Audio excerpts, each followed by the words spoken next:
അടയ്ക്കാമോ?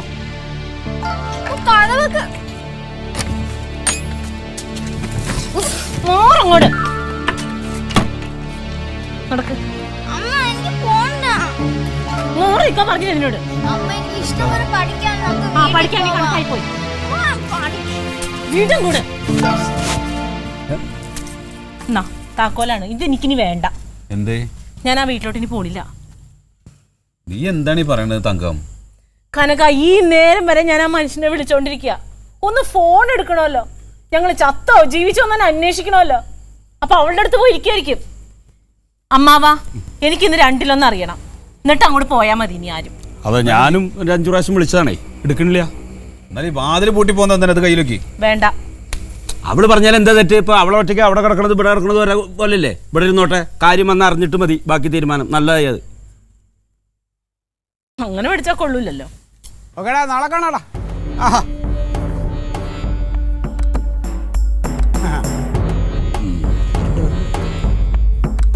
എല്ലാരും ഉണ്ടല്ലോ. ആ,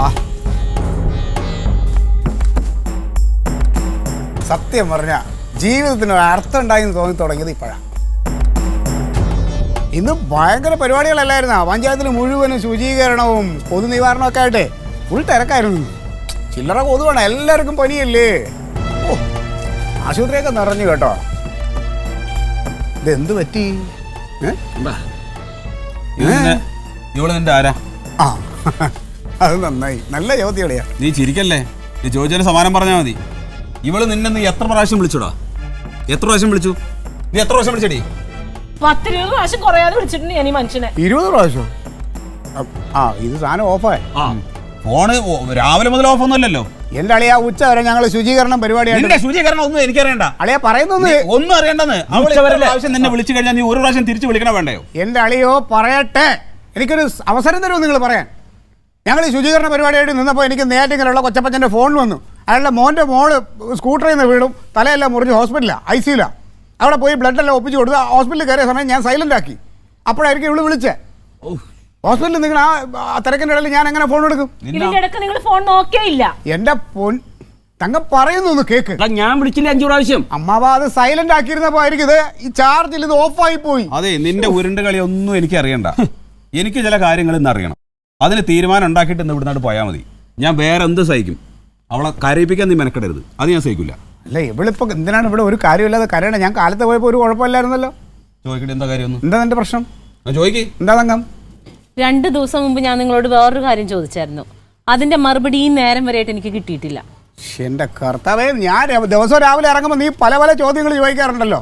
ഇതൊന്നും എനിക്ക് ഓർമ്മിച്ച് വെക്കാനൊന്നും പറ്റില്ല. എന്താ നിന്റെ പ്രശ്നം? എന്താ ചോദ്യം? നീ പറ, എന്താ കാര്യം? നിങ്ങൾക്ക് ഈ നാട്ടിലുള്ള ഏതൊക്കെ പെണ്ണുങ്ങൾ അറിയാം? എന്റെ പാട്ടിലുള്ള ഏതാണ്ട് എല്ലാ പെണ്ണുങ്ങളെയും എനിക്കറിയാം. അതിനകത്ത് ആരൊക്കെ നിങ്ങളെ വീട്ടിൽ അന്വേഷിച്ചു വരും? വീട്ടിൽ നിങ്ങൾ ആരൊക്കെ അന്വേഷിച്ചു വരും? തങ്കം, നീ തങ്കം കുങ്കത്തൊന്നും വിളിക്കണ്ട. നീ അവളെ ചോദിച്ചതിന് സമാധാനം പറഞ്ഞു കൊടുക്കുക ആദ്യം. നിന്റെ മനസ്സിൽ എന്തെങ്കിലും വെച്ചിട്ട് എന്റെ അടുത്ത് സംസാരിക്കണം. എന്തെങ്കിലും ചോദിക്കണേ നേരിട്ട് ചോദിക്കും. ആ, മനസ്സിലൊന്ന് പ്രവൃത്തി വേറൊന്നുള്ളത് എന്റെ ഒന്നും അല്ല. കനക, എനിക്കിനി ഒരു ഭർത്താവിന്റെ ആവശ്യമില്ല. എനിക്കൊരു കുഞ്ഞുണ്ട്, ഒരു കൈത്തൊഴിൽ അറിയാം. ഞങ്ങൾ എങ്ങനെയെങ്കിലും ജീവിക്കും. നിങ്ങൾ ആരും ഞാൻ ബുദ്ധിമുട്ടിക്കൂല. എനിക്കിതിങ്ങനെ മുമ്പോട്ട് പോകാൻ ബുദ്ധിമുട്ടുണ്ട്. ഇവളുടെ സംസാരം കേട്ടാ ഞാൻ ആരെയോ കല്യാണം കഴിച്ച് ഇവിടെ കൊണ്ട് വന്ന പോലെ അല്ലേ നീ പറയുന്നത്? ആ, നീ ഇങ്ങനെ പോയ കല്യാണം കഴിക്കടാ. നിന്റെ കുട്ടീനെങ്ങാനും കണ്ണീര് കുടിപ്പിച്ചാണല്ലോ. അഴകേശനാ പറയണേ, നീ 2 കാലിൽ നടക്കില്ല. അവ വെറുതെ കുടുംബം കലക്കാനുള്ള ശ്രമം നടത്തരുത് കേട്ടല്ലോ. എന്നാണ് ചോദിക്കടി? എന്താണ് നിങ്ങൾക്കൊക്കെ പറ്റിയത്? പറഞ്ഞു കൊടുക്ക്. ഭ്രാന്തണ്ട. ഏതാ വന്ന ആളാരാന്നൊക്കെ ചോദിക്കും. അവൻ തന്നെ പറയട്ടെ. ഇന്നാള് വീട്ടിൽ വന്ന പെണ്ണുമായിട്ട് നിങ്ങൾക്ക് എന്താ ബന്ധം? ഏത് പെണ്ണ്? നിങ്ങൾ ഒരുത്തിക്ക് ലോൺ ശരിയാക്കി കൊടുത്തില്ലേ അവളുമായിട്ട്? എടീ, ഞാനൊരു പൊതുപ്രവർത്തകനാണ്. എന്നെ അന്വേഷിച്ച ആണും പെണ്ണും അങ്ങനെ പലരും വരും. അവർക്ക് പല കാര്യങ്ങളും ഞാൻ ചെയ്തു കൊടുക്കും. അതിലൊന്നും ചോദ്യം ചെയ്യാൻ ആരും നിൽക്കണ്ട. ചോദ്യം ചെയ്യാൻ എന്റെ എടുക്കടാ. അതെന്തി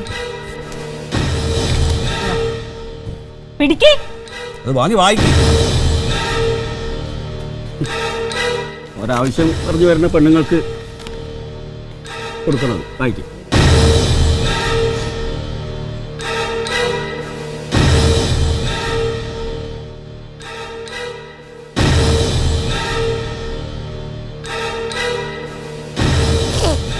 അപ്പൊ ഈ കത്താണ് നിങ്ങളുടെ പ്രശ്നം. ഇതിന്റെ അടിസ്ഥാനത്തിലാണ് എല്ലാരും കൂടെ എന്നെ ഇങ്ങനെ ചോദ്യം ചെയ്തുകൊണ്ടിരിക്കുന്നത് അല്ലേ? അതേടാ, ഈ കത്ത് തന്നെയാണ് പ്രശ്നം. എനിക്കിത് പ്രശ്നമല്ലേ? എനിക്ക് എന്റെ പെങ്ങളും കൊച്ചാണോ വരുന്നത്. അതുകൊണ്ട് ഈ പ്രശ്നം തീർത്തിട്ട് മതി ഇന്നത്തെ ബാക്കി കാര്യങ്ങൾ. നീ പോത്തെ, 10-15 കൊല്ലമായാലും നീ എൻ്റെ കൂടെ ജീവിക്കാൻ തുടങ്ങിയിട്ട്, എന്നിട്ട് നിനക്കെന്നെ മനസ്സിലാക്കാൻ കഴിഞ്ഞില്ല അല്ലേ? ഇത്രയും നാൾ വിദ്യാഭ്യാസം ഇല്ലാന്നാണ് ഞാൻ വിചാരിച്ചത്. ഇപ്പം വിവരമില്ലാന്ന് നീ തെളിയിച്ച് നന്നായി. അതെ, നീ ഇവളുടെ കുറ്റം കുറവൊന്നും നോക്കണ്ട. ഇത് എഴുതിയത് നീ അല്ലടാ. നിന്റെ ഹാൻഡ് റൈറ്റിംഗ് അല്ലേ അത്? അതെ. ആ എന്തിനാ എന്നോട് ഇത് ചെയ്ത്? ഓ എടി പോത്താ, മൂങ്ങുന്ന കണ്ടില്ലേ? ഇത് എൻ്റെ കൈപ്പടയിൽ എഴുതിയത് കൊണ്ട് ഇത് ഞാൻ ഏതെങ്കിലും പെണ്ണിന് കൊടുക്കാനുള്ളതാണെന്ന് നീ കരുതുന്നുണ്ടോ? പിന്നെ എന്തിനാ നീ എഴുതിയത്? എൻ്റെ പൊന്നളിയ, നമ്മുടെ തപാൽ വകുപ്പിനെ പ്രോത്സാഹിപ്പിക്കാൻ വേണ്ടി FM-കാർ ഒരു കത്തെഴുത്ത് മത്സരം സംഘടിപ്പിച്ചു. അതായത് പ്രണയലേഖനം എഴുത്ത് മത്സരം. എൻ്റെ തങ്കം, ഇതിനകത്ത് എഴുതിയിരിക്കുന്ന ഏതെങ്കിലും ഒരു വാക്ക് എന്നെ കൊണ്ട് എഴുതാൻ പറ്റുമെന്ന് തോന്നുന്നുണ്ടോ? 1ാം സമ്മാനം 1 ലക്ഷം രൂപയാ. അത് അടിച്ചെടുക്കാൻ വേണ്ടി നമ്മുടെ ചന്ദ്രമാഷിനെ കൊണ്ട് കുറേ വാചകങ്ങൾ പറയിപ്പിച്ച് ഞാൻ എൻ്റെ കൈപ്പടയിൽ എഴുതി. അതല്ലേ സംഭവം. എന്റെ പൊന്നളിയ, എന്നാ പിന്നെ ഈ പുല്ല് ചുരുട്ടി മടക്കി നീ പോക്കറ്റിലിട്ടതിന് അതങ്ങ് അയച്ചാ പോരായിരുന്നില്ലേ? ഈ പുകലൊന്നും ഉണ്ടാവില്ലല്ലോ. അളിയാ, ഇന്നത്തെ തിരക്കിനിടയിൽ ഞാൻ അതങ്ങ് മറന്നുപോയി. അല്ലാതെ ഞാൻ ഇതുകൊണ്ട് കൊടുക്കാനും എൻ്റെ കയ്യിൽ നിന്ന് പ്രണയലേഖനം വാങ്ങിക്കാനും ഏത് പെണ്ണളിയാ ഈ പഞ്ചായത്തിലുള്ളത്? പിന്നെ എൻ്റെ മുത്തിന് വേണ്ടാതിരിക്കോ? അയ്യോ നീ പോത്തെ, വീട്ടിൽ തങ്കം വെച്ചിട്ട് ആരെങ്കിലും മുക്കുവണ്ണം തേടി നടക്കുമോ?